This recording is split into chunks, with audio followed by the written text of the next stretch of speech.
Hi! In front of me is Xiaomi Mi 10 Pro, and today I would like to show you how you can use App Lock on this smartphone. Firstly, open Settings, scroll down and choose Apps. Over here you need to click on App Lock and just turn on. Now select Change Password and select one of those login methods for your apps, like Pattern. Then enter it and repeat it.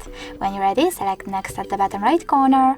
And over here, if you wish to add your Mi account, you can do that by tapping on Add. I will go with Not Now though, so I have to wait 5 seconds and tap on it one more time. If you wish to lock all of those apps, tap on Use App Lock right away. I don't want to, so I have to click on each one of them and click on Use App Lock then. Over here you can select fingerprint lock feature to unlock your apps as well. I will go with Cancel though, and now I can finally click on the switchers next to apps that I wish to lock, like YouTube. Then when I click Home button and try to access YouTube, I can see that Pattern is now required. Thanks so much for watching. If you enjoyed this video, leave a like, comment and subscribe. Bye!